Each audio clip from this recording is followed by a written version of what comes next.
السلام علیکم ورحمۃ اللہ وبرکاتہ۔ دعا نمبر 7 آف قرآنک دعا سیریز، سورہ بقرہ آیت 287۔ ربنا لا تؤاخذنا إن نسينا أو أخطأنا ربنا ولا تحمل علينا إصرا كما حملته على الذين من قبلنا ربنا ولا تحملنا ما لا طاقة لنا به واعف عنا واغفر لنا وارحمنا أنت مولانا فانصرنا على القوم الكافرين۔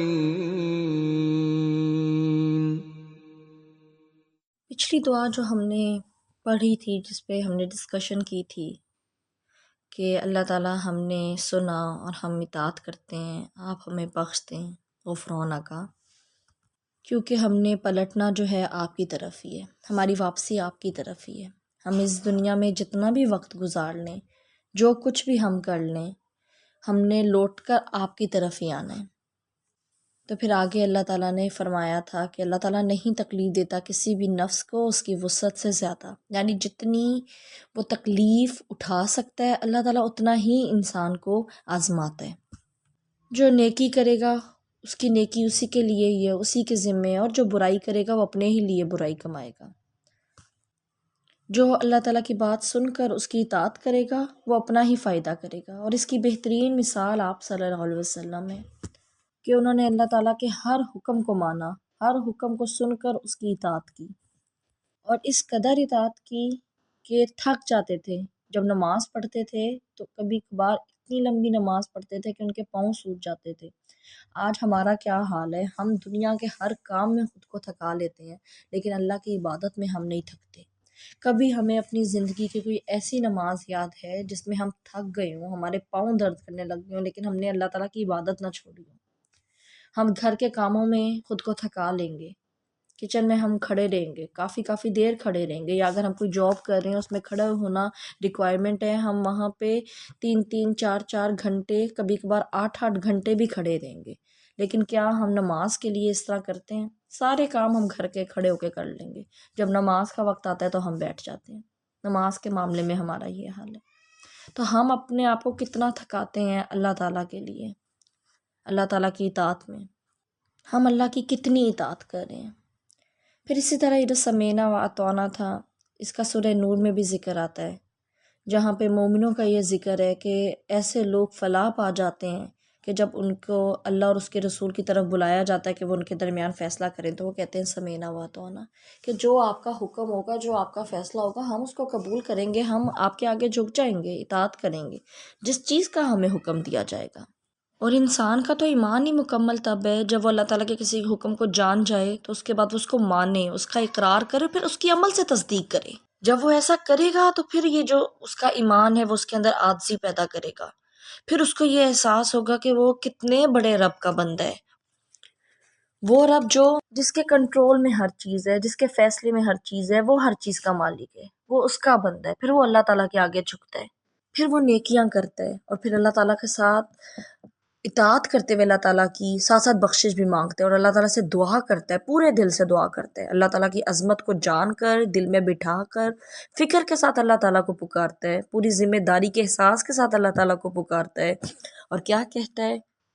ربنا لا تؤاخذنا ان نسینا او اخطأنا ربنا ولا تحمل علينا اصرا كما حملته على الذين من قبلنا ربنا ولا تحملنا ما لا طاقة لنا به واعف عنا واغفر لنا وارحمنا انت مولانا فانصرنا على القوم الكافرين۔ کہ اللہ ہمارے رب، آپ ہمیں نہ پکڑنا اگر ہم بھول جائیں یا ہم سے کوئی خطا ہو جائے، اگر ہم سے کوئی غلطی ہو جائے، ہم کچھ بھول جائیں تو آپ ہمیں نہ پکڑیے گا۔ اور اس بات کا احساس ہی اس انسان کو ہو سکتا ہے جس کو یہ بات سمجھ آ گئی ہو کہ وہ اس دنیا میں صرف مزے کرنے نہیں آیا، صرف انجوائے کرنے کے لیے نہیں آیا ہوا، اس کے اوپر ایک ذمہ داری ہے، اللہ تعالیٰ کی اطاعت کرنی ہے، کچھ فرائض ہے جس کو اس نے پورا کرنا ہے، اس نے کوشش کرنی ہے، اور وہ کوشش کر رہا ہوتا ہے، مگر اس کوشش کے دوران اگر وہ کچھ بھول جائے یا کوئی غلطی ہو جائے تو اللہ تعالیٰ اس کو نہ پکڑے۔ کوشش کے باوجود کمی دیکھیں انسان سے رہ جاتی ہے نا. ہم انسان ہیں، ہماری ذات کی، ہمارے نفس کی، ہمارے جسم کی، روح کی ریکوائرمنٹس ہیں. جو ہمارے ارد گرد لوگ ہیں ان کی ہم سے کچھ ریکوائرمنٹس ہیں، حقوق العباد ہے. اور ہم جتنا بھی چاہیں، جتنی مرضی کوشش کر لیں، کہیں نہ کہیں کوئی کمی رہ جاتی ہے، کوتاہی رہ جاتی ہے. مثال کے طور پر آج ہم نے سوچا کہ ہم اللہ تعالیٰ کی بہت زیادہ عبادت کریں گے، لیکن ہم تھک گئے یا ہم بیمار ہو گئے، ہم نہیں کر پائے، تو پھر کیا ہوتا ہے؟ کمی رہ گئی نا. جو سوچا تھا وہ تو نہیں کر پائے. عمل ہو جانے میں اور نہ ہونے میں فرق ہوتا ہے. کمی رہ گئی تو پھر انسان کے اندر گلٹ پیدا ہوتا ہے. اسی طرح ہم سوچتے ہیں کہ ہم لوگوں کو اپنی ذات سے کوئی تکلیف نہیں پہنچائیں گے، لیکن ہم بھی انسان ہیں اور باقی لوگ بھی انسان ہیں. ان کے ساتھ معاملہ کرتے ہوئے کبھی کوئی کمی رہ جاتی ہے، کوئی غلطی ہو جاتی ہے، کوتاہی ہو جاتی ہے، بھول جاتا ہے انسان کسی سے بات کرتے ہوئے کہ اس طریقے سے بات نہیں کرنی تھی. پھر کیا ہوتا ہے؟ گلٹ ہوتا ہے. ہو سکتا ہے آپ میں سے بھی بہت سارے لوگ اس چیز کو فیل کرتے ہوں کہ جب تک قرآن ہم نے پڑھا نہیں تھا تو تب تک گلٹ بھی نہیں ہوتا تھا. اب تو چھوٹی سی بات بھی اگر غلط ہو جائے تو وہ دل پر ایک بوجھ سا پیدا ہو جاتا ہے.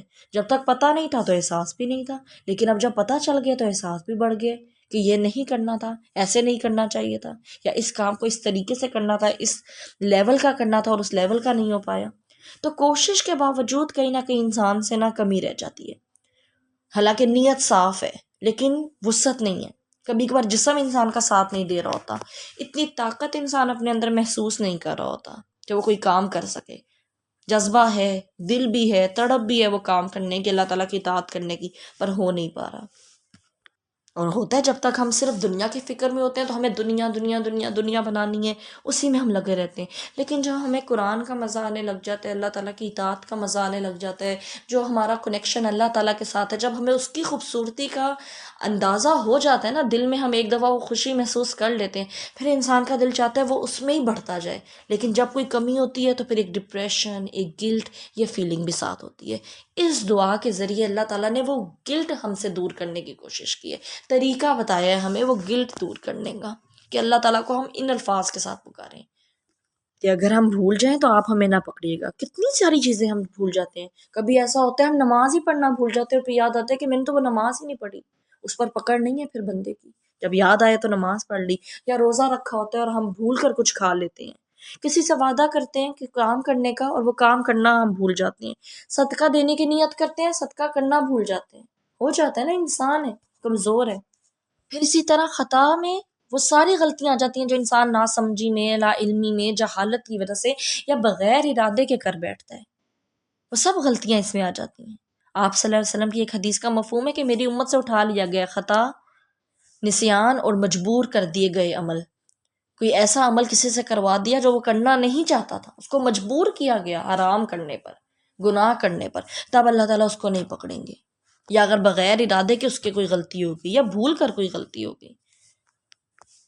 باقی انسان خود اپنے آپ کو بہتر جانتا ہے کہ اس کو کتنا مجبور کیا گیا تھا کسی گناہ کو کرنے پر، یا وہ کتنا بھولا تھا. اور پھر اللہ تو دلوں کے حال جانتا ہے. لیکن اگر کبھی ایسا ہوا تو پھر انسان گلٹ میں نہ جائے، اس بات پر یقین رکھے کہ اللہ تعالیٰ اس کو معاف کر دے گا. آگے فرمایا ہم پہ ایسے بوجھ نہ ڈال جو ہم سے پہلے لوگوں پر ڈالے گئے. ان کے اوپر جو سخت احکامات تھے ہم پہ وہ نہ ہو کہ ہم ان کا بوجھ ہی نہ اٹھا سکیں. یا ہم سے کوئی ایسی ذمہ داری ہم پر نہ ڈال جس کی طاقت ہمیں نہیں ہے، وسعت ہمیں نہیں ہے.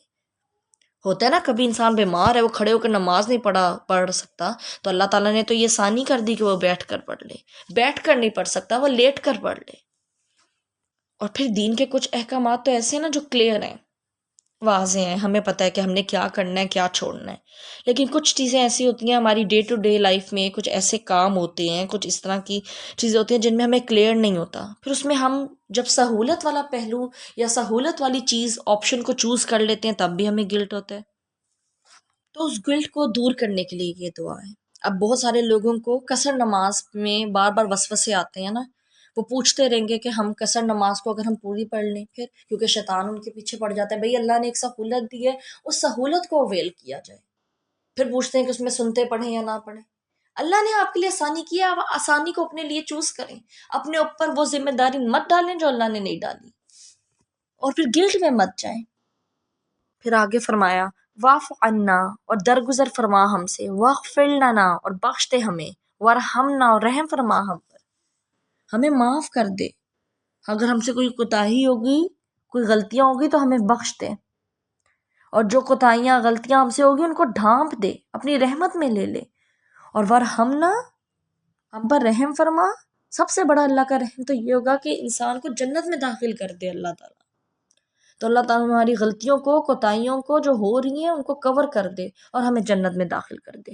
انت مولانا، تو مولا ہے ہمارا، آپ ہمارے دوست ہیں، آپ ہمارے مولا ہیں، ہم آپ پر توکل کرتے ہیں، ہم ہر چیز آپ سے مانگتے ہیں، آپ سے ہمیں مدد چاہیے، بس مدد فرما ہماری۔ فانصرنا علی القوم الکافرین، ان لوگوں پر جو کافر ہیں، ان لوگوں کے مقابلے میں ہماری مدد فرمائیں جو آپ کی اطاعت نہیں کرتے، جو آپ پر ایمان نہیں رکھتے، ان میں رہتے ہوئے آپ ہماری مدد کریں، کیونکہ انسان کا جو ماحول ہے وہ اس پر اثر رکھتا ہے، اس پر غالب آ جاتا ہے، اور تھوڑی یا زیادہ ہر انسان کو دین پر چلتے ہوئے کچھ نہ کچھ مخالفت اٹھانی پڑتی ہے۔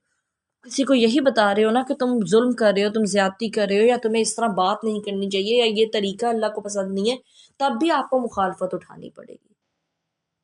آپ کسی کو حق بتائیں گے، آپ کو مخالفت اٹھانی پڑے گی۔ تو ایسے لوگوں میں جب ہم گھرے ہوئے ہیں، ایسے لوگوں میں جب ہم رہ رہے ہیں، تو آپ ہماری مدد کریں، ان لوگوں کی مدد نہ کریں۔ یہ تو سورہ بقرہ کی آخری 2 آیتیں ہیں جو ہم نے پچھلی دعا میں بھی کور کی اور آج بھی ہم نے کور کی۔ یہ اللہ تعالیٰ نے اپنے عرش کے خزانے میں سے آپ صلی اللہ علیہ وسلم کو دی تھی، اور یہ کسی اور نبی کو نہیں ملی۔ ذرا سوچیں کہ یہ کس جگہ کا خزانہ ہے، اور ان کی بہت زیادہ فضیلت ہے۔